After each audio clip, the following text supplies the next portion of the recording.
Hi, everyone. Welcome to Two Guys Talking Sports. Not no college football. There was one game, Army-Navy. Yep. I didn't get to watch that one. I didn't know even know who won. I didn't know they had. I thought they always played in Philadelphia. I thought the same thing because I texted a guy who has gone to the game before, and that was always my assumption. Yeah. I'm not sure when it changed up, but I think it changed a couple years ago, but it was kind of a dud to me. Like, I'm not going to sit here and pretend I watched the entire game, but it was kind of pretty much a dud. It was two bad teams too. I think they were both 4-8, 5-6. Okay, both 5 and 6, and it really became a game the last 4 to 5 minutes, I would say. Sure. I couldn't even tell you what the score was. It was, I think it ended up being 17-10. That sounds like an Army-Navy game. Let me just double confirm. But other than that, 17-11, excuse me. 17-11. It had to be a scoregami. Other than that, no college football games. Everybody's preparing for bowl games. The biggest thing in the college football world, or one of the biggest things right now, was the Heisman Trophy presentation. Yep. And to me, I think that this is one that they got right. Yeah. I mean, honestly, you couldn't have gone. I think it's kind of like the playoffs. The people are going to be pissed off, but I think with the way the standings shook out with the Final Four in terms of voting, I mean, you could have made a case for Bo Nix and Michael Penix Jr. I really don't understand why Marvin Harrison Jr. was there. Name, just somebody of a different position. But I thought it was normally 3 people. But I don't like that. Like, I don't like seeing a player that doesn't even necessarily deserve to be there. Now, it's one thing if he had a season like Devontae Smith did when he won it, but he didn't even lead. The receiver from LSU had statistically a better season than Marvin Harrison Jr. did. Yeah. So, like, why was he there? Name. That's so stupid. Strictly name and where he played. Ohio State. Everybody loves Ohio State, apparently. The 4 shook out as Jayden Daniels obviously being the winner. Michael Penix Jr. finished second. Bo Nix third. And then Marvin Harrison Jr. fourth. But like I said, I think that Daniels definitely deserved it. The season that he had didn't receive the hype that I think that it should have because they lost games. Yeah, I agree. Because they lost those 3 games. Because when you look at it, when Joe Burrow won his Heisman and they won the national championship, it was his season was heralded as the greatest season for a college football player ever. Yeah. And Jayden Daniels literally had more yards, more touchdowns, less turnovers.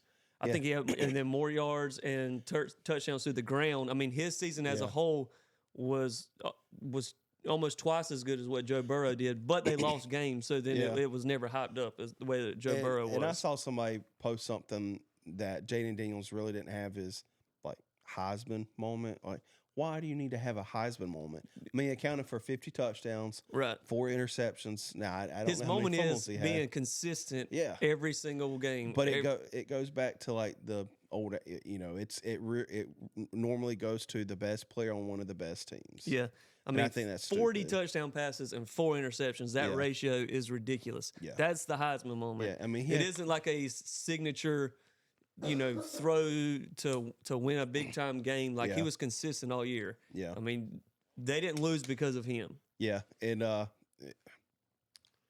mean, you could have made an argument for, like I said, either Michael Penix or Bo Nix, but Jayden Daniels was the most deserving. Was he on the best team in the country? Yeah. No.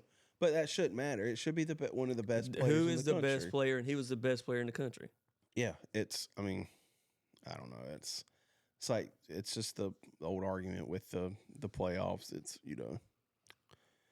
got to go to the best player on the best team. But guess what? I mean, if you look at the 4 playoff teams outside of the Penix, I mean, Michigan didn't really have anybody that jumped off the paper this year. Same thing with Alabama. I mean, you could have made the argument for Jalen Milroe, maybe. Yeah. But the thing is like Daniels had the best season. When you just take wins and losses away, and you just go strictly an individual performance in the history of college football, he's had the best one. Yeah. I think his stats at the end of the season was 3,812 yards passing, 40 touchdowns, 4 interceptions, 1,134 yards rushing, and 10 touchdowns. So here's the thing: is like when they said what they said about Joe Burrow, he never ran the ball either. not like that. No, I mean definitely not for 1,000 yards. No, I mean, he has more rushing yards than some of the top running backs in the nation. Yeah, our running backs. He could have almost won the Heisman just with his rushing stats. Yeah. No, I mean he's definitely deserving. Like they definitely it should have been. It was easy for the committee to I think vote on this one, and I think they got it right. Yeah, definitely got it right on this one. So congratulations to Jayden Daniels. Honestly, the Heisman this year wasn't as hyped up as it normally is. I didn't even realize that the ceremony was going on. I don't understand how they just milk an hour of coverage out of that show. You just got to find the sad stories. I mean, you could. I think they found every baby picture. Yeah, that's the only way that they can. You got to sell commercials, so you got to do what you can to milk it and make that money. Yeah. Well, Nissan's their big thing with the Heisman, and that's why they got Marvin Harrison Jr. in there, is because he brings money. Yeah, he doesn't bring money. Have you seen the report about him? Which one? So obviously, Marvin Harrison Jr. is expected to be a top 5 pick. He's going pro. He's not coming back. Right, but I'm just telling you, money-wise, he does bring it because he's receiving NIL deals to come back to college for another year in the range of $20 to $25 million for 1 year of college. Though? Is that confirmed? It's been by a bunch of or are people just saying blue check marks. I mean, because we don't really. Well, listen.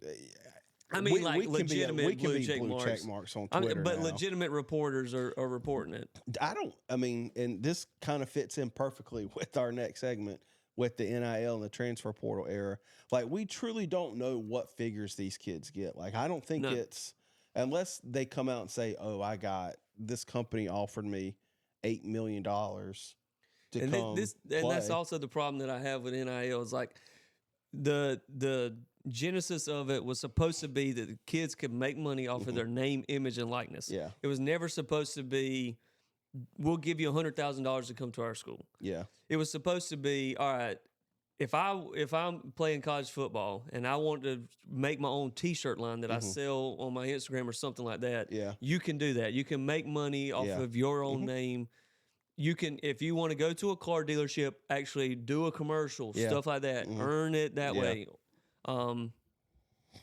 That kind of did, like, they actually had to earn it outside of football is what it was supposed to be. The same way that, NFL, NBA, whatever, those athletes can go and get other outside deals, outside of their contract. It was supposed to be something like that. And it just turned into, they don't have to do nothing for me. I'll just give $100,000 to, this trust and make sure that the trust gets it to this player to come. Yeah. It's, and it's, I think it obviously ultimately boils down to the NCAA. They just said, hey, listen, this is open season. Right. Do whatever you want. I truly think there needs to be some form of, not regulations, but, because there's, and Shane Beamer even said this in the offseason before this past season, there's a huge difference in their recruiting styles when it's a high school kid compared to a college kid. And it's like, you have to pay these portal kids transferring from the portal to come to school here. Right. Like I was reading, where I don't pretend to be an insider. We're not that. We're just two normal guys. But I subscribe to 24/7 Sports. More specifically, I follow the Big Spur because we're Gamecock fans. But the two kids one from Coastal, one of the kids from Vanderbilt, that's from South Carolina, both visited this weekend, and this is all just reports from what they're hearing on the inside. It just appears that the hurdle is going to be money, and what they're demanding, and I mean it's just, and I think it'll change for them specifically once they visit more to kind of see what they're going to offer. Yeah, but it's just. And who comes up with the valuations of what a player's worth? The higher agents. Because when you look at, like the NFL, you have market value. Yeah. Now, sometimes you have players that reset the market. Yeah. You'll have a quarterback that gets $50 million or something, and he kind of So that just means that the next quarterback's going to get, X amount. But each position kind of has like, all right, this is the market value for what a top tier guy is, what a middle tier guy is. Like there's a market. And, in college it's just like, well, and also, who knows? I think it's kind of tough to set the market for college compared to NFL because in the NFL you've only got 32 starting quarterbacks. You've got that in 4 conferences. Yeah. And, What is it, 132 teams in the FBS? And at least in the NFL, like, okay, Aaron Rodgers is who Aaron Rodgers is, or a Dak Prescott, or like a CD, those guys. Right.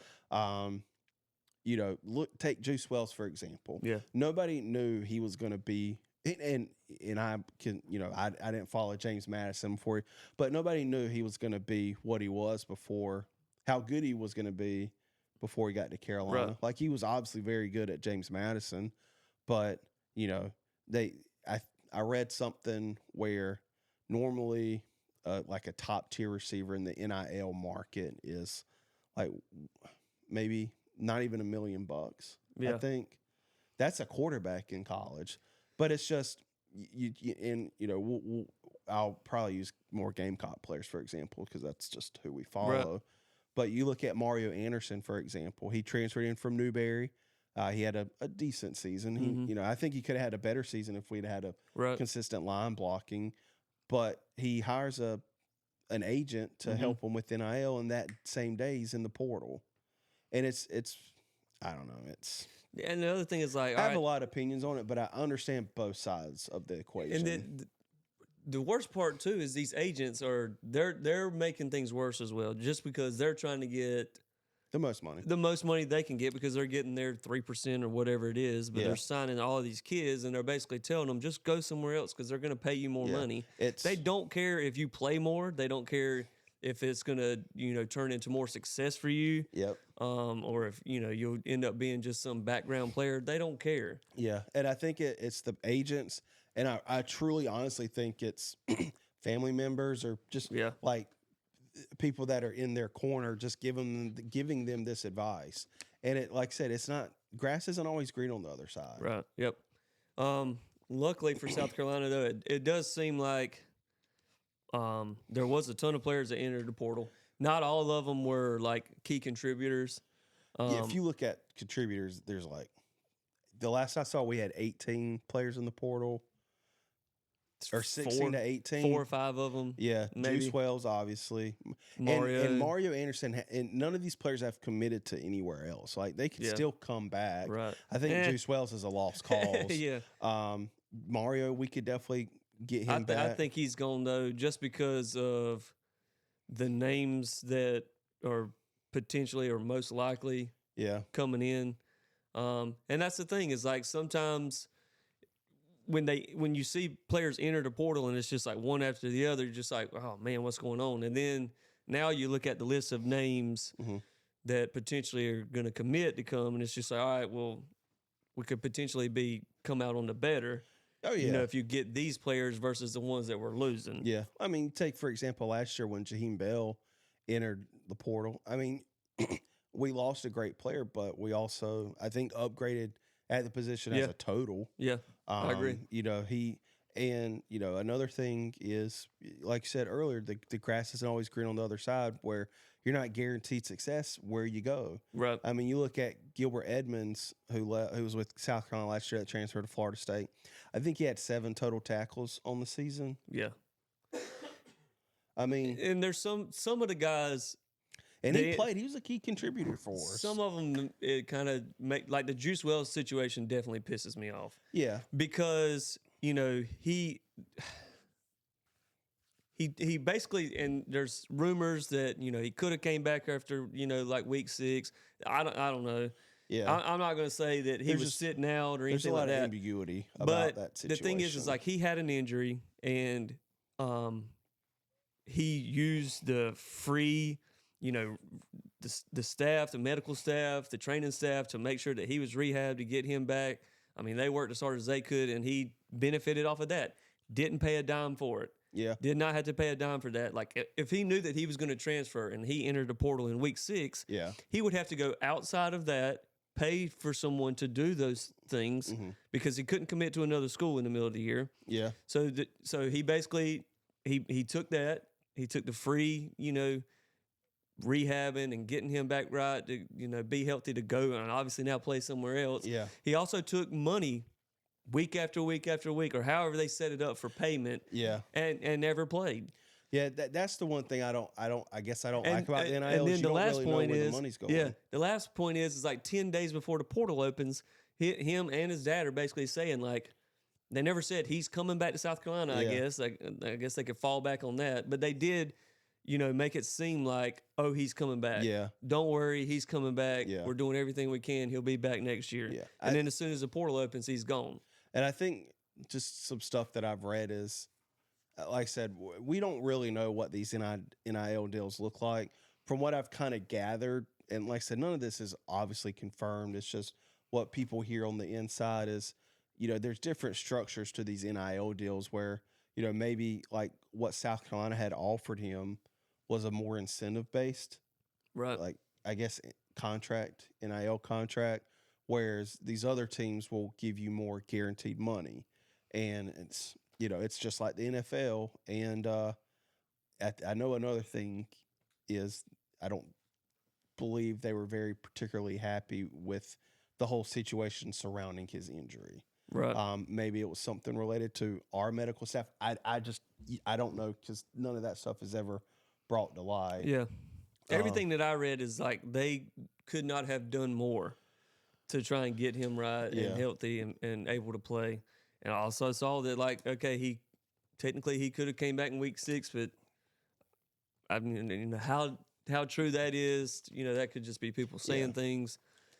I think the worst part is he took the money. Yeah. He took the free benefits of, a training staff and so forth. Yeah. He told everybody or made it seem like he's coming back, and then he bolts as soon as and then he's on his Instagram Live and everything, wondering like, oh man, these fans are crazy. Like, what did you expect? He didn't understand why we were upset, and that's another thing I want to get into. And he was on his Instagram, and he has Bam Martin Scott. Yeah, behind him, and he's like, man, these fans are going after me, and Bam's like, as they should, dude. Yeah. Like, what did you expect? Yeah. Like, it's one thing to leave in the portal, like Mario Anderson's situation. He's entered the portal, and fans are mad about that. And I get it because I somewhat get it because South Carolina did give him an opportunity from a smaller school like Newberry. And now he's used that platform to kind of go and make money else. Fine. That's fine because he played all year. Yeah. He probably did not get much NIL money this year, if any, coming from Newberry to South Carolina. He probably wasn't pulling in much money. So this is an opportunity for him to, sure, that's fine. That's two totally different situations between what Juice did and what Mario Anderson's doing. And one thing I think fans need to realize, these players don't care about these schools anymore. The day and age where, like there are some. There's a couple. Because they stay. Like Nick Harbor could easily bolt and make more money. Well, I mean, there's no telling he could still do that. He could. But you're at this not point, going to find I don't think he is. You're not going to find many players like a DK Joyner or like a Luke Doty, regardless of their ability. I would even perform. say Spencer Rattler because he is. Yeah. He could easily just not want to have anything to do with South Carolina after the season that we had this year. Just kind of want to separate. He could have left after last year. Yeah. So I think that, I would put him in one of those categories where obviously he could have, the way that he finished last year off, he probably could have used that to go somewhere else and make more money. But another thing us as fans need to be careful about is how we interact with these players. Yeah. Again, you have every right to be upset where these coaches harp on like fans giving because that's what they need in order to get some of these players here. It's unfortunate. You may hate it, but that's just the nature of the beast now. That's what college football is. It's all money, and it's all attracting these players to come here. At the same time, is there's nothing wrong with voicing your opinion and your dislike for their decision, but and I can't say it happens for every fan base because I don't follow every fan base like I do South Carolina. And, when you've got speaking on Mario Anderson, a guy made a comment on Facebook calling him, paraphrasing. I don't know what I was saying because I don't have it pulled up.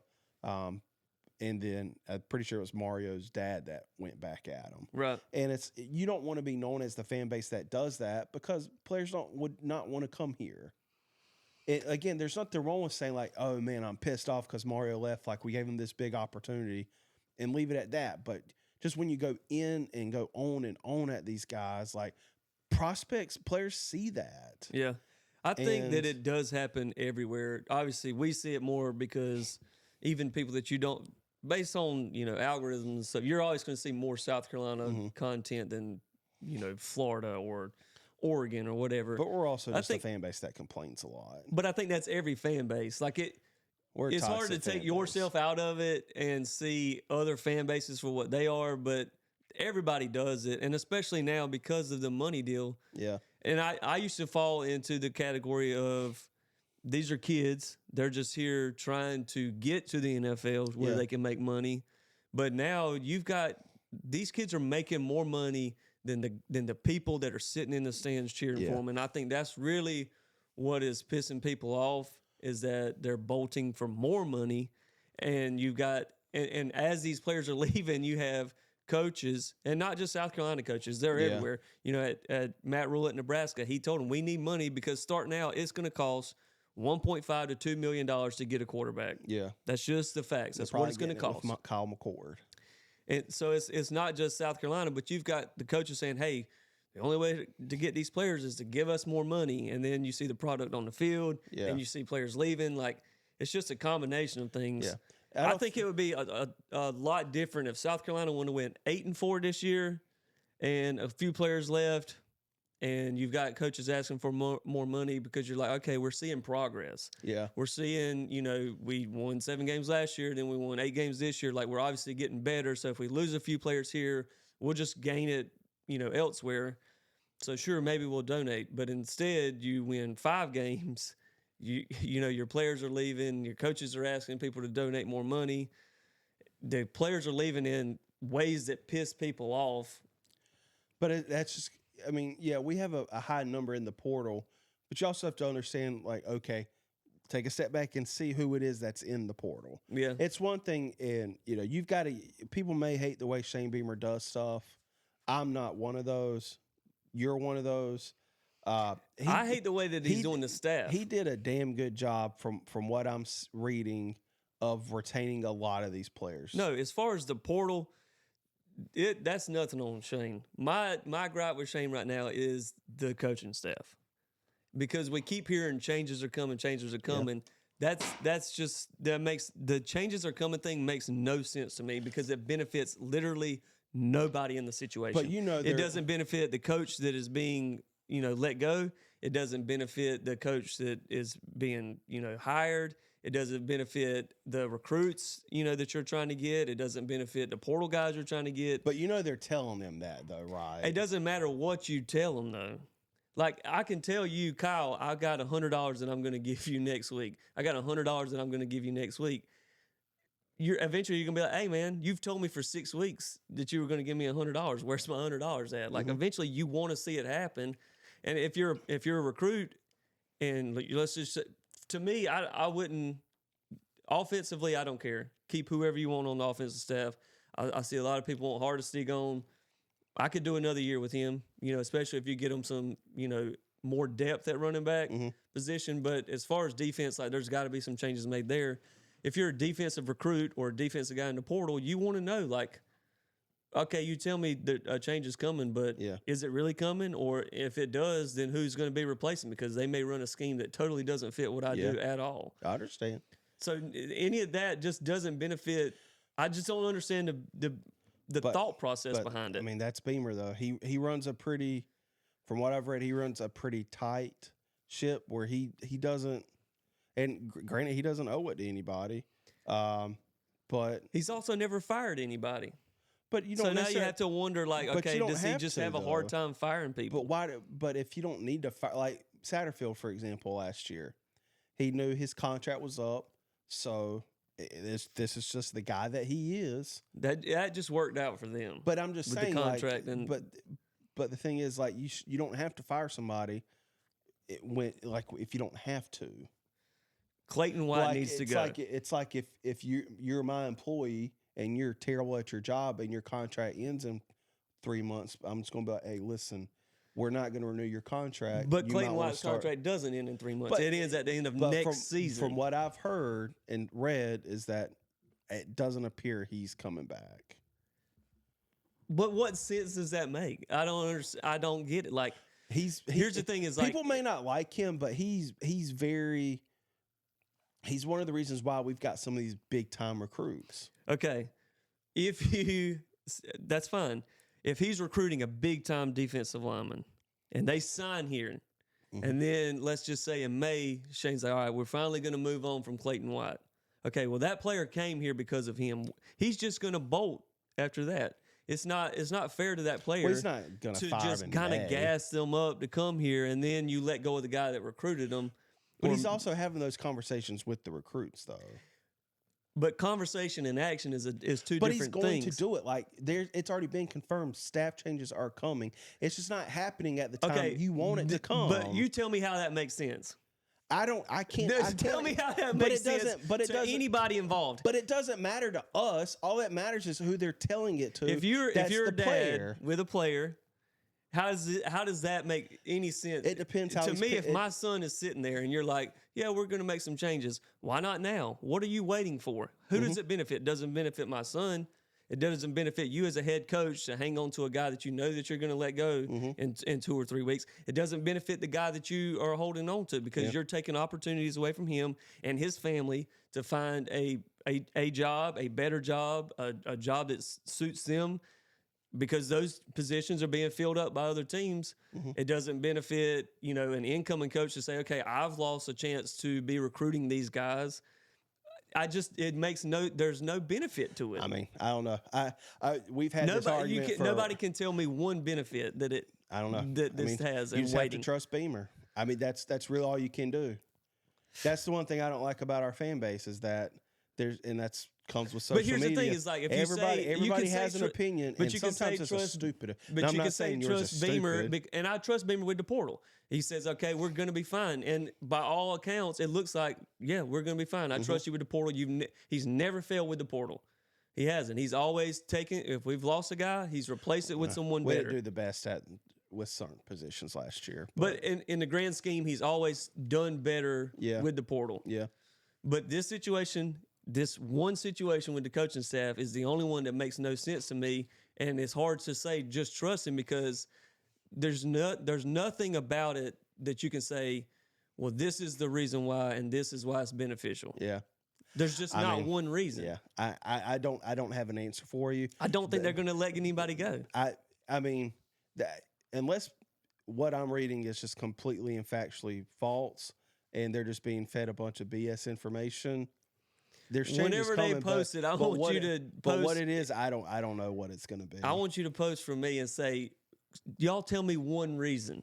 I just want to know one reason why it's beneficial because I can't see anything. Honestly, nobody has it but you have like I said, that's just the way Beamer is. That's the only answer. That's what I've read. I just don't think they're going to make any changes. The type of coach that he is. But if he doesn't, then he has to live with it. Yeah, it is. It's on him. I mean, if you're going to bank your coaching career, because this is the most important offseason of his career. Yes. Of being a head coach, excuse me. He's not getting fired after next year. He's got at least 2 more years. Yes. But, it's you're asking people to donate the money. I get people's frustrations with it. But at the end of the day, you can't do anything about it. I mean, you can by not giving money. Right. But, I'm not going to sit here and stress about, oh, God, he's got to make these changes. From all I've read and heard, it's coming, but I don't know who it is. But, again, it does me no good just sitting and bitching and moaning on Twitter about it. You just come on here and bitch and moan about the fan base. Yeah. But again, that affects the players that come here. Yeah. Why would you want to go play for a team where the fan base just constantly just pours it down players' throats 24/7? But the thing, there's nothing wrong with saying being upset. You're right. Listen, it sucks we lost Juice Wells. You got to move on. You're right. The thing is, I would be willing to bet that at 132 FBS schools, it's happening at 132 FBS schools. But guess what? It is. But I you don't only care. see. But I don't care about what recruiting is doing at Georgia. I care about what it's doing here. And guess what? Players see that. I want to tell you about recruiting is when they don't know what the hell the coaching staff's going to be, because all they're seeing is the same exact thing. People complaining is not beneficial to recruits either, but people posting, oh, changes are coming, they see that as well. And it doesn't matter what the coach is saying, because the coach could be giving you sunshine and rainbows on your couch, and then you go reading Twitter where fans are coming down your throat. It's the same thing. The coach could be sitting on your couch telling you sunshine and rainbows about the coaching staff, but then they go on Twitter and they're seeing something else. It's the exact same thing. But there's another portal that So he that needs to come out and say, this is my coaching staff. We're not changing it. Or he needs to say, I'm making a change, and this is what the change is going to be. Because as much as the complaining on social media, the rumors affect players as well. And the changes are coming rumor is the worst, because that's uncertainty. At least when they tell you, hey, man, you suck, screw you for not staying, you know how they feel, and that's 100%. Yeah. But when you say, oh, this might be happening or it might not be happening, it's just like, all right, well, who knows? Because, of course, you're going to tell me sitting on my couch everything I want to hear. But I'm seeing this on Twitter. But if he also does that, then that will affect his recruiting ability. I'm just saying, as much as you get mad at But you're fans, looking at it from just a fan standpoint, though. you're looking at it just from a fan standpoint. But you're talking in terms of, like, looking at the players. Like, I'm just looking in terms of what recruits see when these fans say this stuff. Right, the same way that they see the rumors.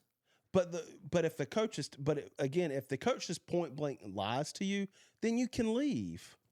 Like, because majority of these players are signing in less than 2 weeks. If these so they're going to be on campus before winter semester starts. There's another transfer portal season or period that opens back up. They can leave then if they want to. If they trust these coaches enough to ignore the rumors, then they'll trust the coaches enough to come here when fans are talking crap. But me and you can go start a rumor. That's what I'm saying. That's what I'm saying. There can be it's no like, merit to it. But there's no merit if you are a mentally stable player, you can look at it and say, okay, that's just some random fan who's talking trash. It doesn't mean anything to where I want to go. Which is all of them. But what I'm saying, it's the exact same thing. The complaints and the bitching and moaning and the rumors, they have the same effect on recruits. And honestly, to me, if my son was sitting beside me and a recruit is in my house, I would care more about the rumors, because whether they're true or not, they're coming from somewhere. I can take that and people complaining, because that's going to happen everywhere. It's going to happen whether you play good. It's going to happen whether you play bad. It's going to happen whether you transfer, you don't transfer. The complaints are going to happen. The rumors are the thing that you don't know. At least I know what they're saying. I don't know what's going on here, whether you sit there and tell me that or not. But these coaches are answering, like these families are asking these questions, and you have to take the word of the coach on it. And if they sit there and lie to you, then you have every right to leave. So if Beamer and Clayton White are recruiting a defensive lineman, and I ask him, Beamer, are you firing him right there? Yeah. Is he going to be there next year? What is he going to say besides, of course, this is our guy? He's not going to say, well, we're looking at some things. How would you do that as a recruiter? So if I was a parent and I had a child that was being recruited, and I see, or it doesn't even have to be rumors, like it can just be how the season went. And, it's like, hey, I know this didn't go that well. Or do you have any plans on making coaching changes? And he's like, you know what? No, we're happy with what we got. Or like, we're still deciding on what to do. Then I understand them maybe backing out of their commitment, but you're not seeing that. Which makes me think that there is no changes coming. Whether the rumor is or not, if it's a change, I don't think it's it'll be a position coach and not necessarily a coordinator. But those are the more, and honestly, outside the coordinator, you spend the most time with your position coach. You spend the most time with your cornerbacks coach. You're in team meetings. You're in, position group meetings, and you spend a majority of practice with your position coach guy.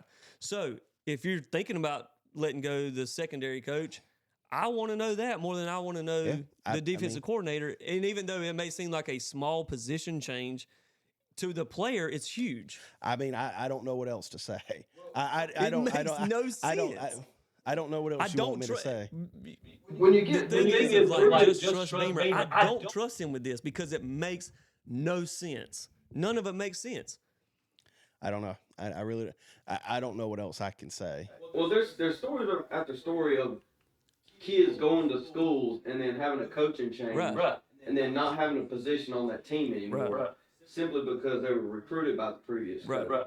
One quarterback coach coach might want you to play a certain way. You go there and then you let him go, and then it's just like, all right, well, the new guy doesn't really like my style of play, so now I got to sit here for a year. Or change the whole entire offense. Right, or I got to go ahead and enter the portal now, sit a year. I mean, it's just not fair to anyone. I don't know. And the thing is, I think that's worse for recruiting is if you look into a parent's eyes and lie to them, that's worse than anything that a fan can say online. But that's what I just said. Like, it's going to ultimately, if he's lying to these kids and these parents, it's ultimately going to come out. It's going to affect his recruiting in future classes. Right. And there's nothing he's doing that's sabotaging. It's just not happening the way people want it to. And that's fine. It's clear. Not happening the way that things should. You wanted him to fire Clayton White after like the 5th game. There's nothing wrong with that. He hasn't fired him yet. But again, I mean, he's not going to. But there's nothing you can do about it. There's nothing you can do about these players and fans complaining online, but it hurts you. This is a pointless conversation. We've just gone back and forth. You will always have the fans at every fan base that bitch and moan all season long, whether they win national championships or not. You'll always have that. But as a coach, you can squash rumors. You can either say, this is my guy. I'm riding with Clayton White. But guess what? Or He you can doesn't make have to broadcast that to the entire country. If he's telling the recruits if you want people to give you millions and millions of dollars, you got to give them something to trust. And right now, if it was to me, and you want me to give you my money, I'm not going to because I don't trust. Because this situation, as a coach, he's done good. Can he get recruits in? Yes. Yeah. Can he do the portal? Yes. But when it comes to these coaching decisions, he's never made the hard decision. Yeah. The thing with Satterfield, that just kind of worked out both ways where they could just mutually part. Yeah. A contract expired, but he has never once fired anybody. And it's come to the point where everybody knows that there needs to be defensive changes, whether he wants to make it or not. Yeah. I think consensual, as a consensus, you can say there probably needs to be some changes made. To wait, it makes no sense. Yeah. And so if you want me to give you my money, then come out and tell me what you're doing and do it, and don't just let these rumors float around. That's the bad thing is he's letting these rumors float around. He can control that. But a coach can't whether he wants to or not. Every rumor that pops up. That's a big one, though. The coaching staff, again, and it's not even a certain coach that they're talking about. It's just like changes are coming. But he's also, no, they're not. It's one thing like if it's the off season and he's not recruiting, but he's got, he's got to worry about kids entering the transfer portal that he's already got.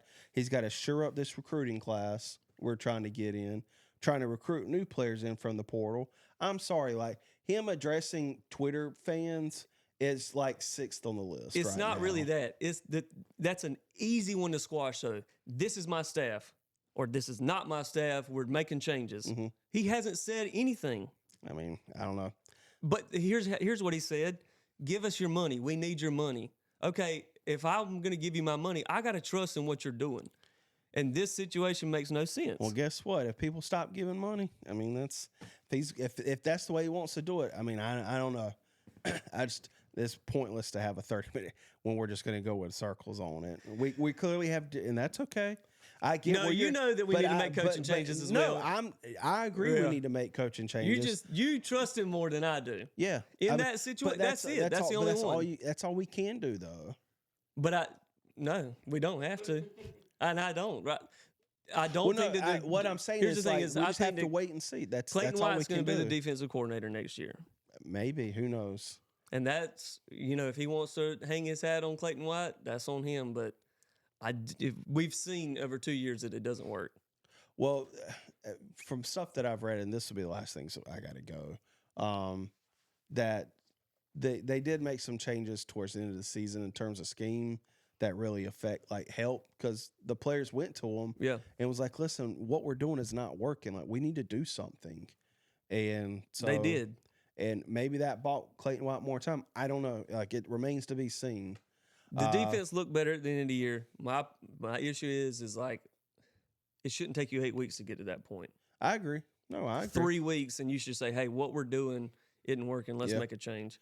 But it was kind of the same thing with the offense 2 years under Satterfield. So, but again, I don't know. Like, I don't have the perfect answer. I could just tell you what I think if he holds on to Clayton White, that's, obviously it's him hanging his hat on it, but the seat gets a little bit warmer. Oh yeah. If you hang on to him and it doesn't go very well. If you brought in a new defensive coordinator and maybe the season didn't go like everyone wants it to, obviously the seat's gonna get start heating up. But if you hold on to Clayton White and it's the same thing, that seat gets hot instead of just heating up. Yeah. Yeah. And that's on him. So it's just an odd time for college athletics because you rely on fans to give their money. Yeah.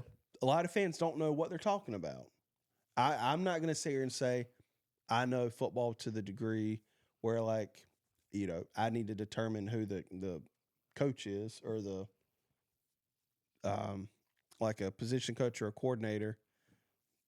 I don't know. Oh yeah, I couldn't tell you who they need to hire. I just know that Clayton White ain't the one. So I don't know. What would it take for the NIL to be regulated? It will never be. Yeah. Here's because I know you got to go. My last comment with that is it was they should have had very, very tight legislation on NIL when they started it. Yeah. Because it's easier to let go of the reins than it is to try and rein it in. Yeah. I can't let my kids leave the house when they're 15 years old and not give them a curfew and they're coming home at 2 a.m. and then 2 or 3 weeks later I'll say, hey, you got to be home by 9. That's your curfew now, because then they're going to be wondering what changed. Like, I was being able to do this. Now why can't I? I think It's worse than that because you already have current contracts. Right. Now exactly. But see, we don't truly know what these contracts entail. Exactly, because there's no excuse me. Like with NFL contracts, they have to be a certain way. They have to be approved through the NFL. All of these different things. See, the thing is, NIL is not affiliated with the university. Right. That's why I was saying it's never going to change. It's all like there'll never be any kind of legislation. As your business, if you're a business owner and you want to spend $10 million to get these two players to come, that has no bearing on the school. Right. It's tough. I think it's like I said, it's tough to close the box once it's been open. Yeah. You can't. But if it's not, you can't compare it to the NFL because these players are getting paid by the team. The college players aren't getting paid by Clemson, right? Or that's Georgia. What I'm saying. That they're being paid by Doc's Barbecue in Columbia. Right. You'll never be able to rein it in. Then that business can pay their money however they want to. It should have been, to start with, you could say, all right, a player can make X amount of dollars per year. I do think and they have to do it through a contract that is approved by the NCAA. They can do it with whoever. If you want to do a car dealership, a barbecue joint, whatever, you can make up to $10,000 a year, and you can do, it has to be approved. Now, if you want to sell your own merchandise, you can make however much money you want to do making T-shirts. I mean, they should have had set things to do, and instead they just said, you can make money. Have fun. I honestly think there should have been almost like a salary cap. Right. Because it's just going to affect That's what I'm saying. Each player should have been told you can make this amount of money. Well, it's just going to hurt these smaller schools, or schools that just aren't good on a consistent basis, where these major universities can just poach the players. In some ways, it did create a little bit of equality with the top universities, because now teams that, let's say that haven't been as good recently, like a Florida or Tennessee or somebody like that. Now they do have the means to go and get players that maybe weren't going to Tennessee and Florida anymore. Yeah. Which, I mean, obviously they haven't had, the greatest year this past year, but they have the means to do it now. Texas A&M has millions and those teams from Texas have that oil money. Yeah. I mean, Jesus, Texas A&M fired Jimbo. They're going to pay him $72 million not to coach. Yeah. I mean, they have so much money to throw at teams, and schools like South Carolina and Clemson, they'll never have that amount of money. They just won't. Yeah, and it's tough. The Like, Georgias, the Alabamas, the Tennessees, the Florida States. We're a fan base where we don't really have a lot of rich donors Right. that just give their money. Like, it's you're relying on blue collar people who Exactly. In Texas, you got an oil guy that might have $3 billion, and he'll just throw what's a couple million to him to go and get a player to come play for the team he likes every the Garnet Saturday. Trust did receive. It's a donation thing where an anonymous donor is going to match up to $1 million.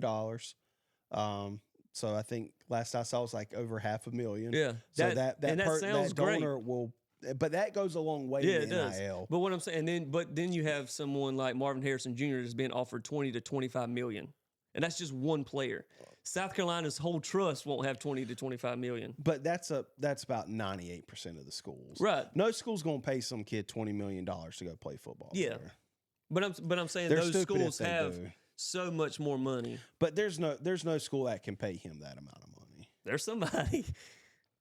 I mean, if a business wants to pay him $20 million, have it. I mean, Yeah, I don't. It wouldn't be smart on him to do it. There's no. I'm just saying the money is out there, especially for those bigger teams, and you can't rein it in now. Yeah, no, it's. And even if they tried, it would just go back to doing it illegally, and they'll just find a way around any kind of laws that you. I just don't put want on the government to get involved with it because they're already trying to. Well, they were the ones who released it. The government's the one who created it. But now they're trying to get all these regulations in there now. Yeah, you'll never be able to do it. So, but anyways, can't rein it in. The monkey's out of the box now. Yeah. Till next week. All right. See you then. We'll see what happens. Beamer better fire somebody. It won't happen until after signing day. I don't think they're firing anybody.